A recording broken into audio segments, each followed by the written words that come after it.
작업 내용은 뭐냐면 국기계양대에 높이를 재서오너라 라고 했답니다. 그래서 이 이등병이 줄자를 가지고 이제 국기계양대에 오르기 시작합니다.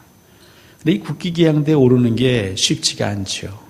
땀을 뻘뻘 흘리면서 그냥 낑낑거리고 있는데 마침 그 옆을 지나는 병장이 국기계양대에 올라가는 그 이등병이 안쓰러워서 물었습니다. 야, 이등병, 너 거기서 뭐하고 있니? 예, 소대장님이 국기계양대의 높이를 재오라고 그래서 지금 올라가는 중입니다. 그 얘기를 듣자 이 병장이 답답하고 한심스럽고 안쓰러워서 이제 얘기를 해줍니다. 야, 그러면 국기계양대 밑에 있는 너트를 풀어서 그 계양대를 눕히고 길이를 재면 되잖아. 그랬더니 이 이등병이 인상을 쓰면서 이렇게 대답했답니다. 소대장님이 원하시는 건 높이지 길이가 아니지 말입니다. 알아들으셨네요. 제가 걱정했는데. 예. 여러분 어떻게 생각하십니까? 답답하죠, 이등병이. 아니, 높이를 재오라고 했다고 그것을 세워둔 채 고지곳대로 높이를 재겠다고 하는 이등병. 병장이 그걸 눕혀서 길이를 재면 그게 높이다 얘기를 해줘도 알지 못합니다. 왜 그럴까요? 자기만의 확고한 뭔가 있는 거죠. 고집이 있는 거죠. 여러분, 무식하다. 이 무식이라는 게 지식이 없는 것도 무식이지만요, 어떻게 보면 잘못된 지식이 안에 들어가 있어도 무식한 삶을 살 때가 있습니다. 자기는 똑똑하다고 내 안엔 뭐가 들었다라고 말하는데 실상은 헛똑똑인 거죠. 여러분, 무식한 분하고 지내보셨습니까? 무식하고 용감한 분하고 같이 일해보신 분 계십니까? 헛똑똑이하고 같이 지내본 분 계십니까? 속이 터집니다. 뭐라고 말을 해도 말이 안 통합니다. 제가 오늘 왜 이 얘기를 할까요? 오늘 본문에 보시면 여호와는 선하시고 정직하시니, 우선 이 낱말 뜻을 좀 살피고 계속 말씀을 이어가 보도록 하겠습니다. 인간들은 선하다 그러면 다양한 이미지를 떠올립니다만 우리 예수 믿는 사람들은 먼저는 이 한 가지를 반드시 기억하셔야 합니다. 우리 그리스도인들에게 복하면 하나님이 복의 근원 되신다 이렇게 고백하는 것처럼 여호와 하나님 믿음 안에서의 선은 무엇이냐, 이 선은 반드시 기억하십시오. 한번 따라 하실까요? 하나님의 뜻대로 이루어지는 상태. 여러분, 그게 선입니다. 그러니까 여기서 말하는 선을 우리가 잘 아는 히브리어 토부를 썼습니다. 근데 토부는 기억나시죠? 하나님께서 천지를 지으시고 나서 하루하루 지날 때마다 보시기에 좋았더라. 그때 토부를 썼다 그랬습니다. 그러니까 선하다. 하나님의 말씀이 이루어지는 상태, 이것이 성경이 말하는 선입니다. 이걸 반드시 기억하셔야 합니다. 그냥 순한 것, 착한 것, 그런 게 선이 아니라 하나님의 생각, 하나님의 일, 하나님의 말씀, 하나님의 계획이 착착착 하나님의 뜻대로 이루어지는 것, 이것이 선입니다. 여러분, 그래서 예수님이 가르쳐 주신 기도문은 우리에게 매우 중요한 것이죠. 이 땅에서 선을 꿈꾸는 사람은 그 기도를 꼭 붙잡아야 합니다. 어떤 대목에서일까요? 아버지의 뜻이 하늘에서 이루어진 것 같이 땅에서도 이루어지게 하옵소서. 그것이 선입니다. 이 땅에는요, 선한 사람이 없습니다. 근데 딱 한 분 계시죠. 예수 그리스도. 예수 그리스도는 요한복음 10장에서 본인 스스로를 어떻게 우리에게 얘기하시냐면 나는 선한 목자라. 한번 생각해 보십시오. 예수님의 생애를 여러분 머릿속에서 한번 쫙 펼쳐 보십시오.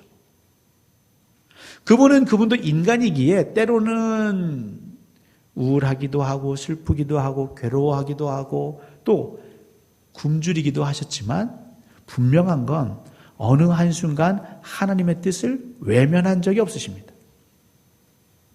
그 하나님의 뜻이 소화가 되지 않을 때는 어떻게 해요? 그 새벽 미명의 산에 올라가서 씨름하면서까지라도 하나님의 뜻을 따르려고 자기 자신을 쳐서 복종시키셨습니다. 이 선은 여호와 하나님의 계획, 생각, 의도, 말씀이 이루어지는 상태다. 자, 정직하시니, 이 정직이라는 건 뭘까요? 이건 좀 더 쉽습니다.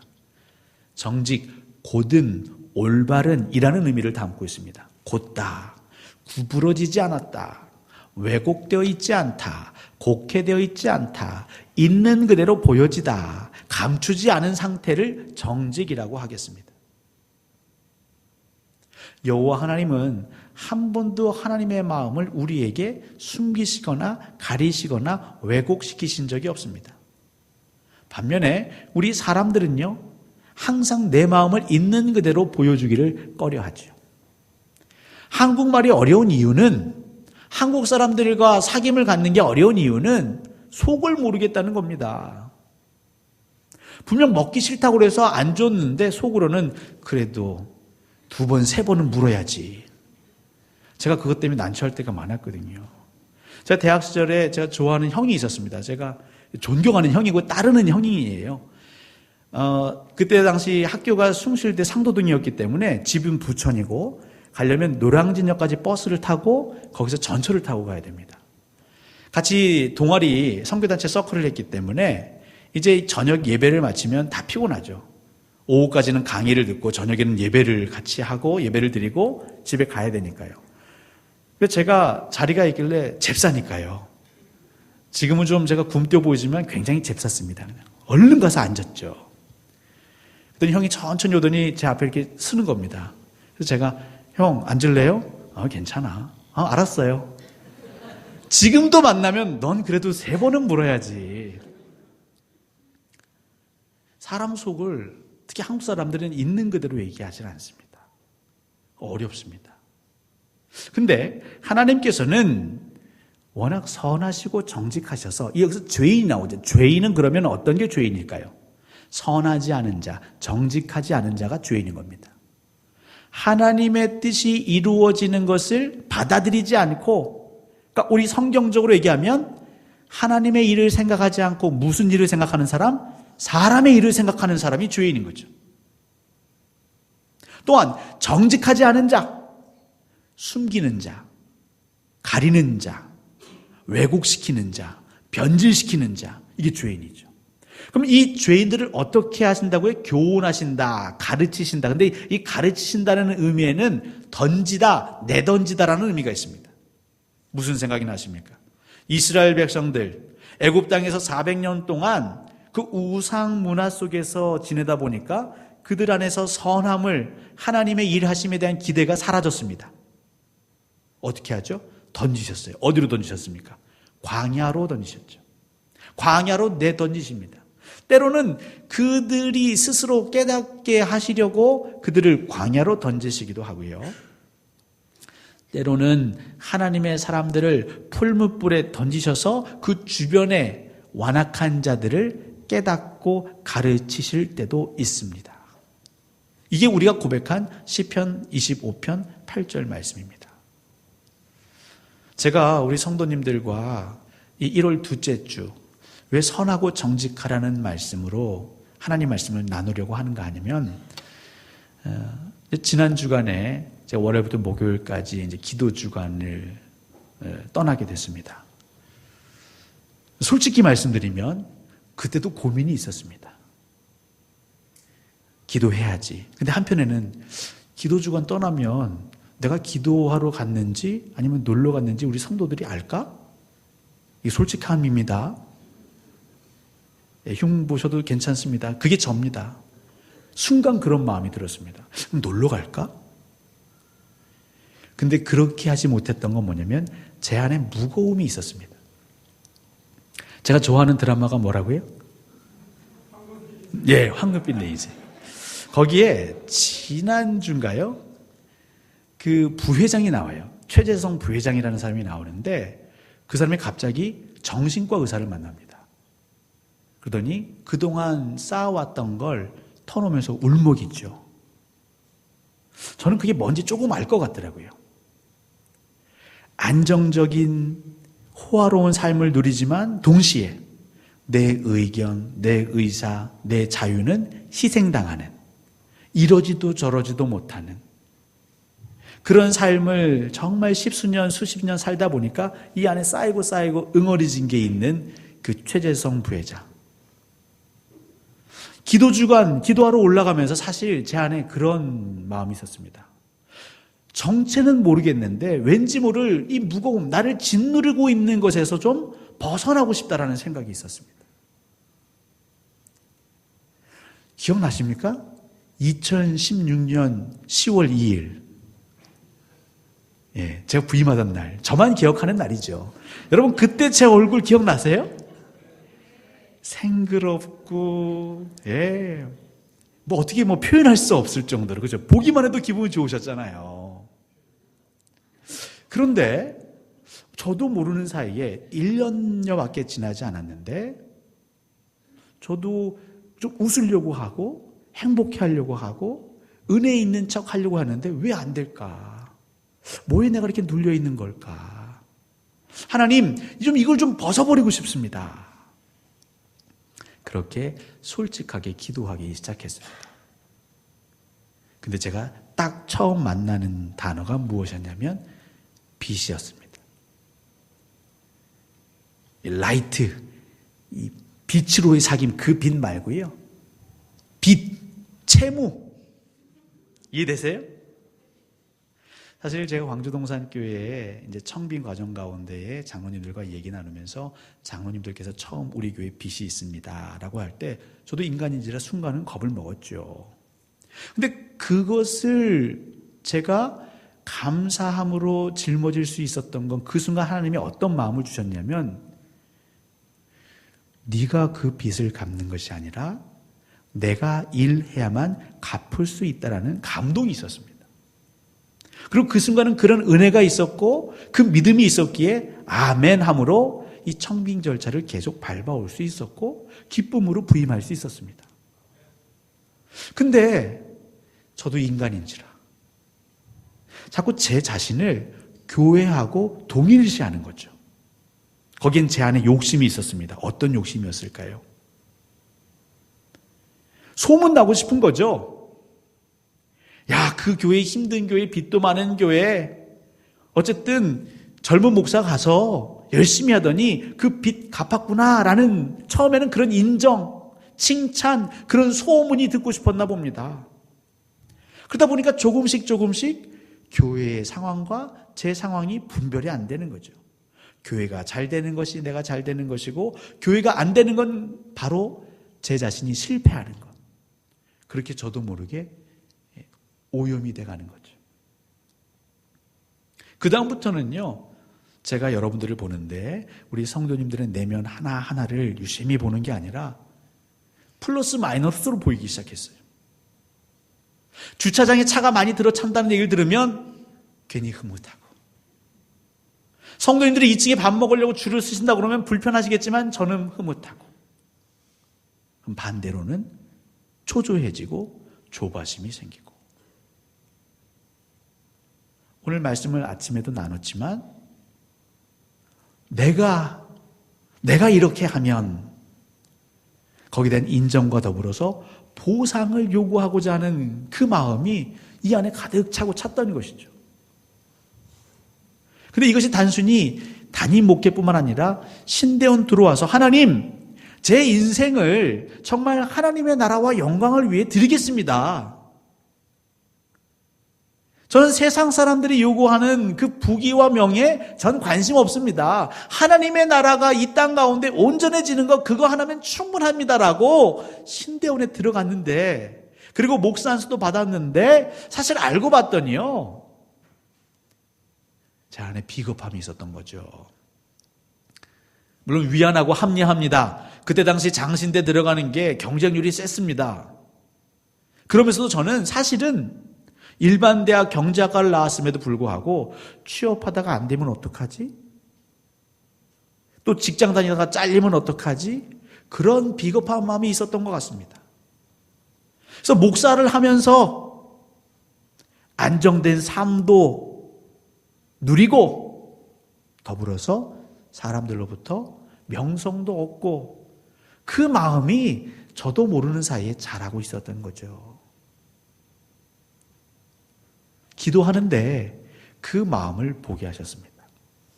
인상 좋고 친절하고 어쨌든 여러분들 안에서 말씀대로 살려고 아둥바둥한 그 이면 속에는 제 시커먼이 있었습니다.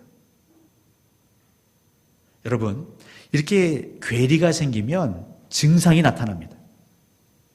제 정말 속사람도 하나님이 기뻐하시는 마음, 그리고 제 겉사람도 그런 삶을 따라가면 그 괴리가 없기 때문에 자연스러울 텐데 이 괴리가 생기면 증상이 나타납니다. 우리 성도님들 중에 한두 분은 느끼실지 모르겠지만 성도님들은 잘 못 느끼십니다. 누가 많이 느끼느냐? 사실 저희 교회 부목사님 두 분이 느끼십니다. 언제부턴가 제가 짜증을 내고 있었습니다. 장 목사님 그러시잖아요.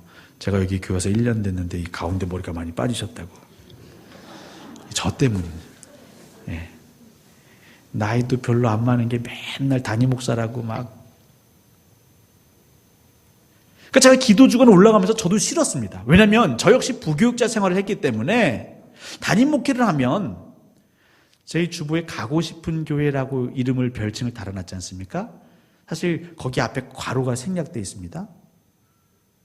부교육자들이 가고 싶은 교회. 성도님들은 때때로 모르세요. 아, 우리 교회 좋아요, 우리 목사님 좋아요 하지만 그 이면에, 그 뒷무대에서 흔한 말로 정말 고생하는 교육자들이 있습니다.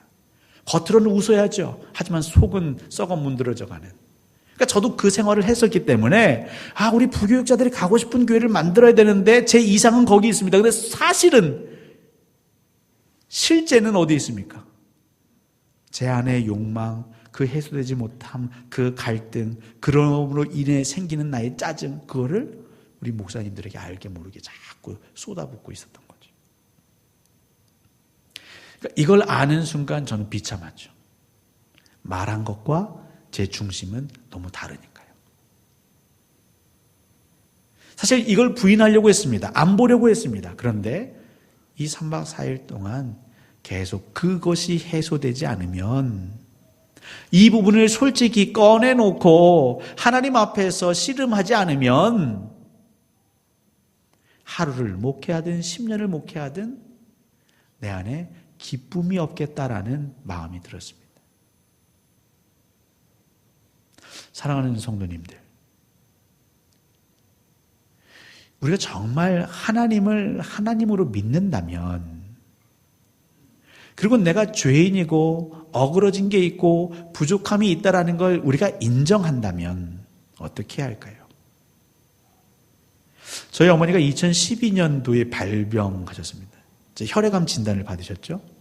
그래서 병원을 가기는 갔는데 이제 병원을 가면서도 이 혈액암이 뭔지도 모르고, 그러니까 의사가 얘기하지만 또 주변에 많은 사람들이 자기의 경험들을 얘기해 주셨습니다.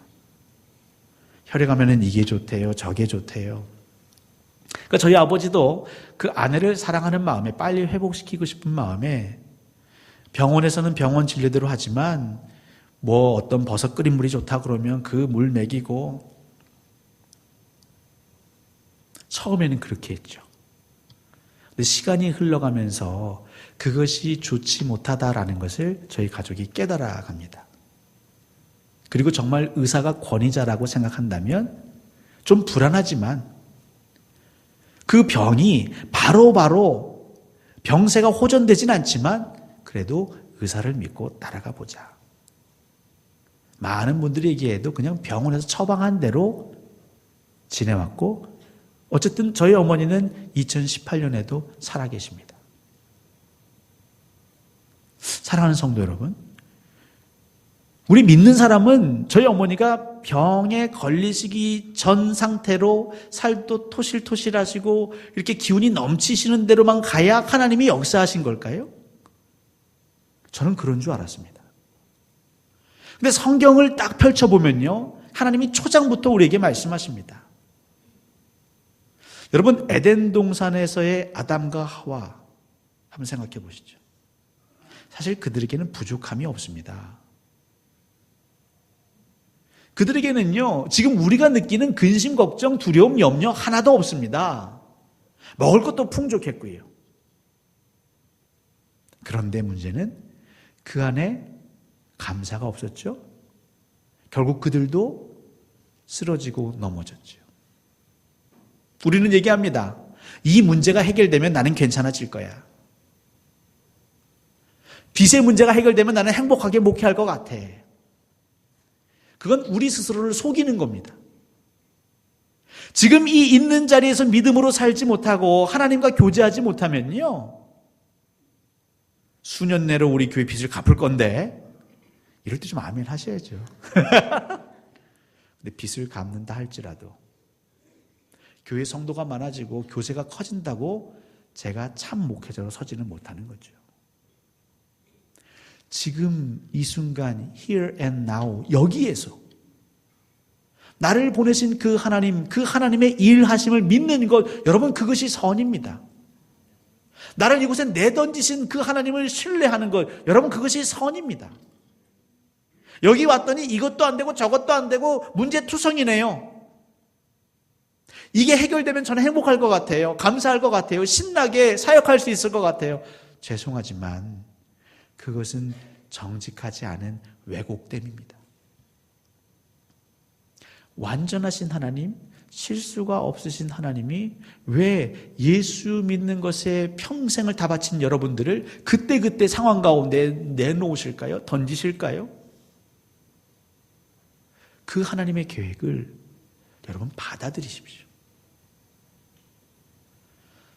제가 그렇게 기도 주간을 마치고 내려오면서는 제가 기도했더니 갑자기 독지가가 나타나서 저희 교회 빚 갚아줬습니까? 그래야만 능력 있는 기도고 그렇지 않으면 제 기도는 능력이 없습니까? 제가 그렇게 기도하고 내려오면서 부모님께 전화했더니 저희 어머니가 기운이 없으시다는 거예요. 자꾸 구역질 하시고 토해내시고 암 수치는 내려간 것 같은데 기운은 더 없으시다고. 아니 기도하면 저희 어머니가 좀 팔팔해지셔야 되는 거 아닙니까? 사랑하는 성도 여러분, 있는 그 자리에서 하나님을 우러러보는 것, 그것이 우리 믿는 성도에게 하나님 원하시는 선함입니다. 동시에 내 안에 있는 진짜 고민, 내 안에 있는 정말 냄새나는 추악함, 그게 뭔지, 내가 왜 누구를 미워하고 질투하고 시기하고 원망하고 불평하는지, 진짜 내 안에 감춰있는 게 무엇인지, 뭘 두려워하는지, 그걸 하나님께 아뢰는 것. 하나님 그거 발견하라고 우리를 내던지십니다. 만약에 생각을 해보시자고요. 제가 어쨌든 2016년 단시 좀 더 큰 교회에서 부목사 경력 세우고 더 설교도 연마하고 실력도 연마해서 정말 누구나 다 가고 싶어하는 그런 교회 갔다면 좋아했겠죠.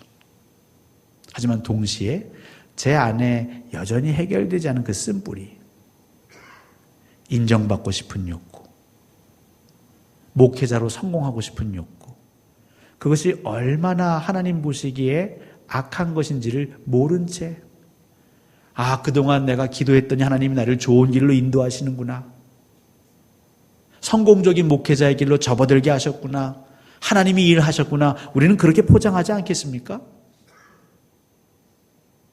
이 땅에 많은 교회와 많은 목회자들이, 또 많은 성도들이 그 삶을 그렇게 포장해 나갑니다.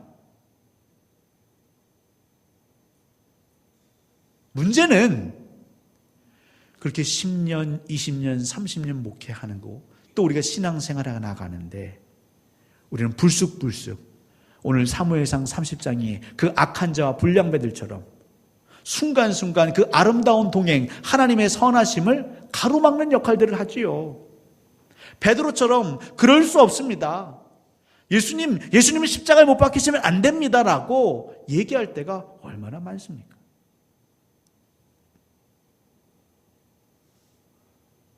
믿음으로 사시는 성도 여러분, 믿음으로 사는 건 내 욕구가 충족되는 것, 내 희망사항이 실현되는 것, 그게 믿음이 아닙니다.